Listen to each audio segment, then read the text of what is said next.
안녕하세요. 오늘은 생장점에서 꽃대를 나온 후 자라주고 나서 어떤 변화가 일어나고 있는지 그에 대한 영상을 남겨보도록 하겠습니다. 많은 분들이 꽃대가 생장점에서 나오면 싫어합니다. 왜 그러냐면 수영이 바뀌기 때문에 그런데요.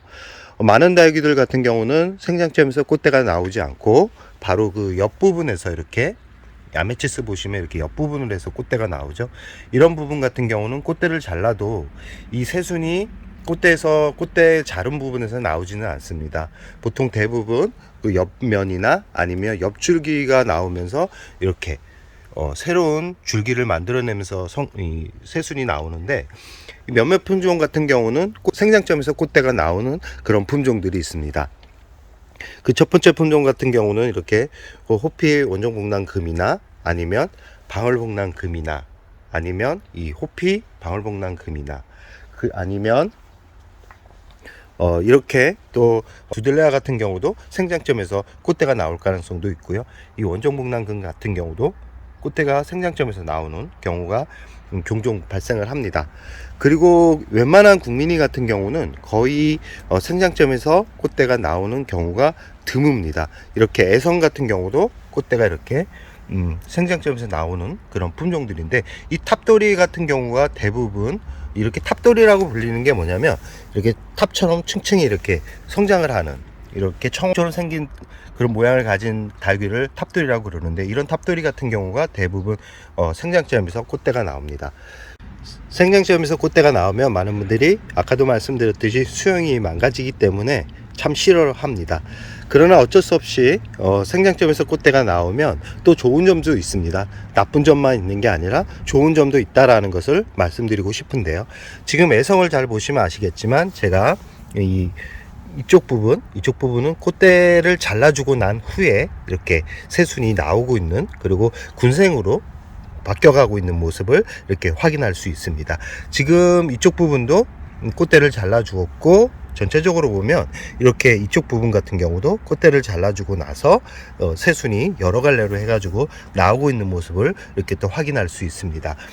그리고 나서 이런 브레비폴리아 같은 그런 탑돌이 같은 경우도 꽃대가 생장점에서 나오고 있는 것을 볼 수 있죠. 이렇게 꽃대가 생장점에서 나오는 것을 잘라주게 되면 이렇게 새순이 군생처럼 이렇게 태어나는 경우가 많습니다. 거의 대부분 이렇게 군생으로 태어난다라고 생각을 하시면 되고요. 이런 탑돌이 같은 경우도, 그러나 이제 가끔은 꽃대를 잘라주고 나면 또 꽃대가 나오는 경우가 있습니다. 그렇기 때문에 이런 생장점에서 나오는 그런 식물들 같은 경우는 조금 아랫단에서 잘라주는 게 좋다라는 말씀을 드리고 싶고요. 꽃대는 나왔지만 옆으로 해가지고 이렇게 또 새순이 나와 있는 것을 또 확인할 수 있습니다. 그리고 얼마 전에 제가 호피복랑금 같은 경우를 꽃대가 나와가지고 생장점을 잘라주고 난 후에 2주 정도가 되었는데요. 2주 정도 지나서 어떤 변화가 일어났는지 영상을 통해서 이렇게 만나보게 되면, 지금 보시면 아시겠지만 생장점에서 이렇게 자구가 이렇게 하나, 두 개, 세 개,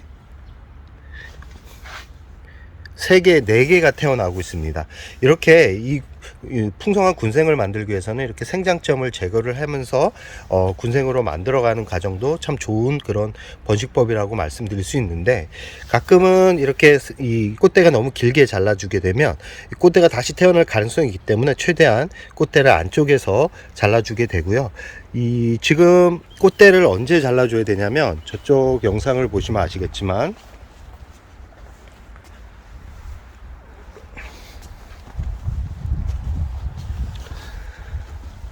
지금 보시면 아시겠지만 꽃대가 나오고 있죠. 꽃대가 나오고 있는데 보통은 옆면에서도 이렇게 자구가 이렇게 태어나고 있고요. 보시면 이렇게 꽃대를 안쪽에서 이렇게 빨리 잘라주는 게 좋습니다. 가끔은 보통은 꽃대를 늦게 잘라줘야지만 꽃대가 새로 나오지 않기 때문에 많은 분들이 꽃대를 기다렸다가 꽃이 피길 때까지 기다렸다가 꽃대를 제거를 해주는 분들이 많은데, 이 생장점에서 꽃대가 나오는 그런 품종들 같은 경우는 꽃대를 빨리 잘라줘야지만 새순이 더 많이 나온다라는 것을 꼭 기억해 두시기 바랍니다. 지금 꽃대를 잘라줬기 때문에 한 2주 정도면 새순이 나올 거고요. 이렇게 잘라주고 나서 바로 물을 주시면 안 됩니다. 물은 일주일 지나서 물을 줘야 되고, 혹시 꽃대를 잘라줬는데 또 꽃대가 나오는 경우가 있거든요. 그런 꽃대 같은 경우는 더 빨리 잘라주라는 말씀을 드리고 싶습니다. 그리고 이 조이스터 쿨러 금같이 이 옆으로 나오는 그런 금품종 같은 경우는 잘 보시면 아시겠지만 생장점이 아니죠. 생장점은 아니지만 옆면으로 해가지고 꽃대가 나오고 있습니다. 이 옆면으로 나오는 꽃대 같은 경우는 일반 다육이들 같은 경우는 꽃대가 나올 가능성이 높은데, 이 조이스터 쿨러금 같은 경우는 자구가 나올 가능성이 높기 때문에 최대한 이 안쪽에서 꽃대를 제거를 해줘야 된다라는 말씀을 드리고 싶습니다. 꽃대를 제거를 해줄 때는 이 보시면 아시겠지만 옆면 줄기하고 최대한 붙여서 꽃대를 잘라줘야지만 수영이 못 나지지 않습니다. 너무 길게 잘라주면 이 위쪽에서 꽃대가 이 새순이 나오면서 모양이 이상하게 변하기 때문에 최대한 이 안쪽에서 여기까지 잘라주셔야지만 예쁘게 새순이 나온다라는 말씀을 드리고 싶고요. 항상 말씀드립니다. 꽃대를 제거하고 나서는 절대 물을 일주일 후에 주라는 말씀을 꼭 드리고 싶습니다.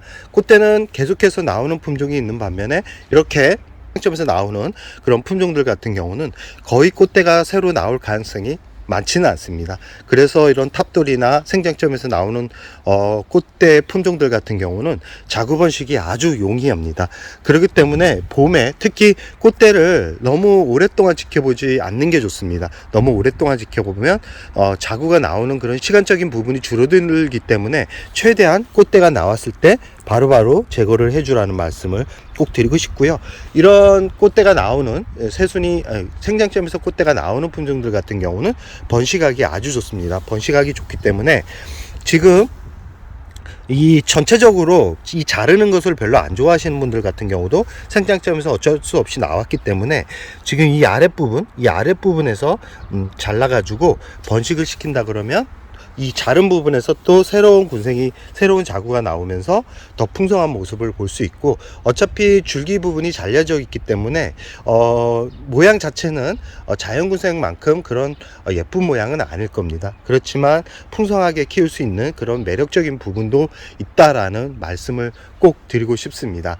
오늘은 생장점에서 꽃대가 나오는 품종들은 꽃대를 잘라주고 어떤 모습을 보여주는지에 대한 이야기를 해봤는데요. 끝으로 제가 지금 영상에 보이는 이 파키피덤 같은 경우도 이두였습니다. 커다란 얼굴이 두 개였는데 이 줄기 하나에 얼굴이 하나씩 있었다라고 보시면 됩니다. 그러나 생장점이 없어지면서 이렇게 여러 개의 군생으로 변해져 있는 모습을 이렇게 또 볼 수 있습니다. 지금 몇 두인가요? 생장점이 없어지면 랜덤입니다. 이 새로운 자구가 한 개가 태어날 수도 있고 여러 개가 태어날 수도 있습니다. 이렇게 운이 좋으면 여러 개가 태어나서 대형 군생으로 만들 수 있다라는 거. 그렇기 때문에 꼭 생장점에서 꽃대가 나오는 품종들만 생장점을 제거를 해주는 게 아니라 다양하게 더 풍성한 군생을 만들기 위해서는 일반 품종들도 생장점을 없애서 군생으로 만들어주는 것도 괜찮은 방법이다 라는 말씀을 드리면서 오늘의 영상을 여기서 마무리할까 합니다.